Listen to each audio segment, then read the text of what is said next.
Bismillahirrahmanirrahim. Değerli basın mensupları, bugün özellikle iki konuyu ifade etmek istiyoruz. Birincisi, bir yıldan fazla süredir devam eden Gazze soykırımına ilişkin yeni bazı açıklamalar yapmak ihtiyacı doğuyor. Çünkü Siyonist tehlike artık sadece Gazze ile sınırlı değil. Biliyorsunuz Lübnan'a da saldırmaya başlayan Siyonistlerin hedefinde belki bütün bir bölge, hatta belki ülkemizi de içine alan büyük bir işgal hareketi için ayak seslerini ve tamtam seslerini duyurmaya başladı.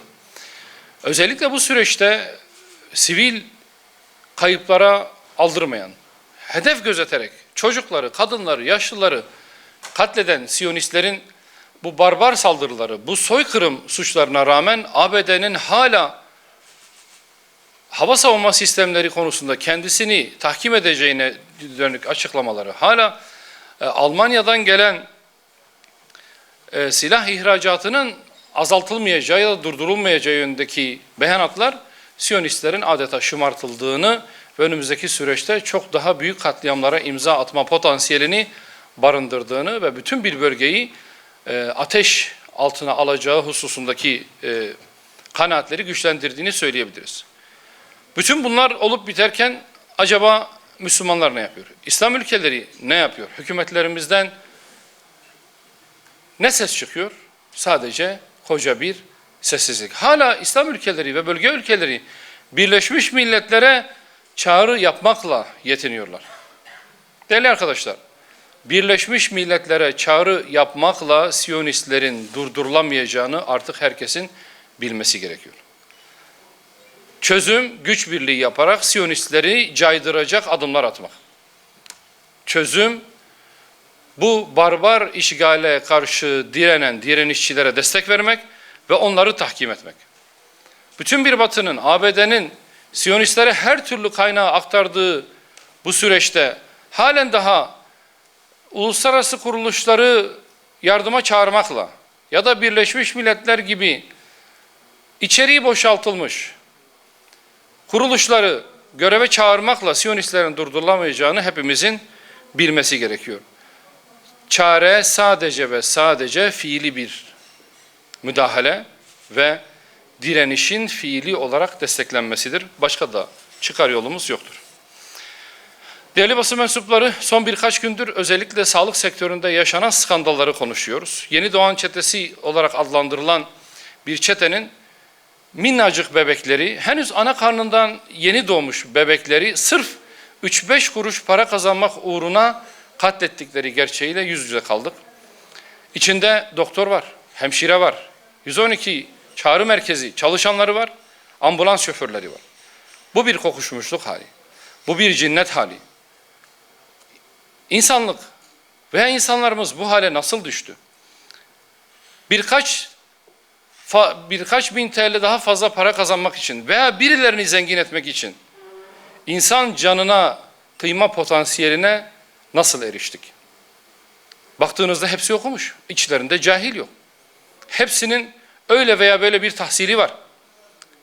Sözde bilim insanı, bilim tahsil etmiş insanlar ama ahlaktan yoksun olunca, manevi değerlerden yoksun olunca işte böyle canavarlaşabiliyorlar.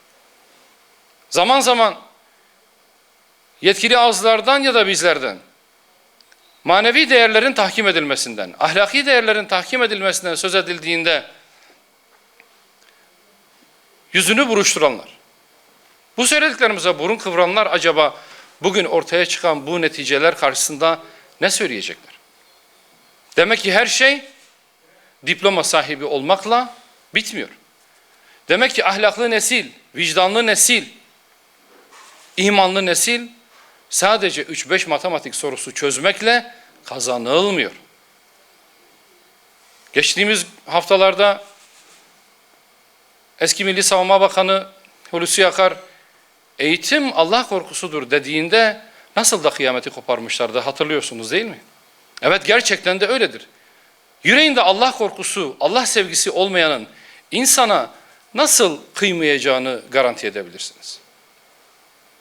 O halde esas olan manevi değerleri tahkim etmek, bilimin yanında ahlak ile de mücehhez olmak, yüklenmek. Sadece işin maddi boyutuna odaklanarak, sadece bilimsel 3-5 formülü çocuklarımıza ezberleterek onları insan yapamayız. İnsan olmaları için ahlaklı olmaları, vicdanlı olmaları, manevi değerlerle de kuşanmış olmaları gerekiyor. Elbette sayısı 47'yi bulan bu çete mensuplarının işlemiş oldukları bu vahşet karşısında en ağır ceza ile cezalandırılmalarını talep etmek hepimizin ortak talebi. Ama sadece bunların cezalandırılmasıyla biz bu sorunu çözebileceğimize inanıyorsak sadece kendimizi kandırıyoruz. Önleyici tedbirleri almamız da gerekiyor. Sağlık sektöründe teftiş olmadan, denetim olmadan bu kadar insan sağlığının emanet edildiği özel kuruluşların denetlenmesi olmadan insanların sağlığa olan güvenini tesis edemeyiz. Sağlık insanlarımız için bir vazgeçilmezdir. Sağlık hizmetlerinden güven içerisinde istifade etmek hepimizin hakkıdır. Şimdi dönün bakın, kim artık sağlık çalışanlarına güven içerisinde tedavi olmak için başvuracak? İşini hakkıyla yapan, namusuyla yapan, özveriyle çalışan sağlık personellerine, hekimlerimize, hemşirelerimize artık nasıl güvenle bakacak insanlarımız? Hiç bunu düşünmüyor muyuz? Her zaman ifade ettiğimiz gibi yine ve yeniden tekrar ediyoruz. Denetim, denetim, denetim. Denetim olmazsa, kontrol olmazsa, teftiş olmazsa bütün kurumlar çürüme potansiyelini barındırır. Hükümete çağrımız budur. Sadece icra makamında icra işlemler yapmak yetmiyor. Birilerine etki vermek, birilerine imza etkisi vermek yetmiyor. Onları kontrol etmek de, onları denetlemek de hükümetin başlıca ödevlerinden bir tanesidir. Açıkçası Milliyetçi Hareket Partisi Genel Başkanı Sayın Devlet Bahçeli'nin bu ifadeleri alelade söylediğini, önünü arkasını düşünmeden sarf ettiğini tahmin etmiyoruz. Son zamanlarda basına da yansıdığı ölçüde MİT mensuplarının Abdullah Öcalan'la İmralı'da görüştüğü, buna dair bazı temasların olduğu ifade edilmişti.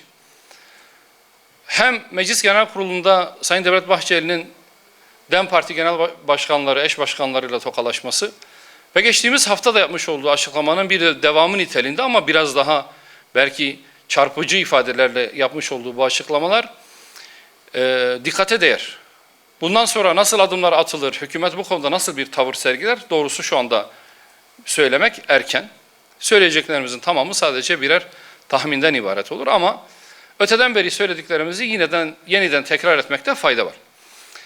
Bu ülkede eğer kan akmayacaksa, eğer köylerimize, kasabalarımıza, şehirlerimize artık cenazeler gelmeyecekse, bugün elinde silah olup dağlarda dolaşan militanlar olmayacaksa, kanın akmaması için her türlü yolun meşru dairede denenmesi elbette ki olumludur.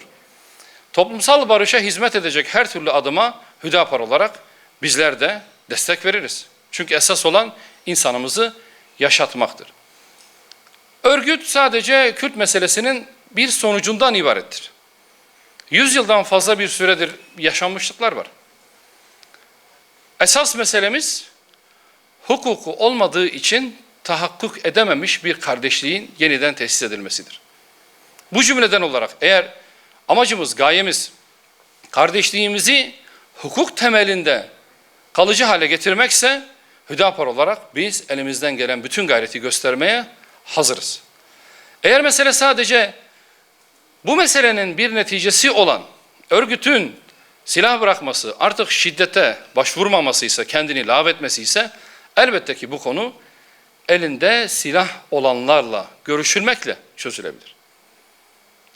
Silahı bırakmanın muhatabı şu anda silahı elinde tutanlardır elbette. Bu açıdan önemli çünkü yıllardır biz ifade ediyoruz. Bizim kardeşliğimizin hukukunun tescil edilmesi, tecelli etmesi için bugüne kadar 40 yıldır akan kan sadece çözümsüzlüğe sebebiyet vermiştir. Kürt meselesi kanla, şiddetle, silahla çözülecek bir mesele değildir. Tam aksine bu sonuç Kürt meselesini çözümsüzlüğe itmektedir. Bizim odaklanmamız gereken çözümün tesis edilmesidir. Çözüme odaklanmamız gerekiyor. Örgüt silah bırakır, hangi şartlarda bırakılır, bunun karşılığında neler yapılır, hangi yasal düzenlemeler yapılır, o ayrı bir konu. Ama 1000 yıllık kardeşliğimizin hukuk temelinde tecellisi için, yeniden inşası için daha atmamız gereken çok adımlar var. Günün sonunda Kürtler temel hak ve hürriyetlerine hem anayasal hem de yasal zeminde kavuşacak mı, kavuşmayacak mı? Esas üzerinde durmamız gereken ve bizim durduğumuz mesele budur. Önümüzdeki süreç neler gösterir bilmiyoruz ama son olarak belki şunu ifade etmek gerekiyor. Bu tür süreçlerde toplumsal barışa dair bir inancı, bir ümidi olan herkes toplumsal barışa evet der ama onlar kökleri içeride olanlardır. Ama dikkat edin, kökleri dışarıda olanlar daima bu tür hususları hem istismar eder hem de sabote eder. Bunun da bilinmesinde fayda var. Başka sorusu olan? Teşekkür ediyorum arkadaşlar. Hayırlı günler diliyorum.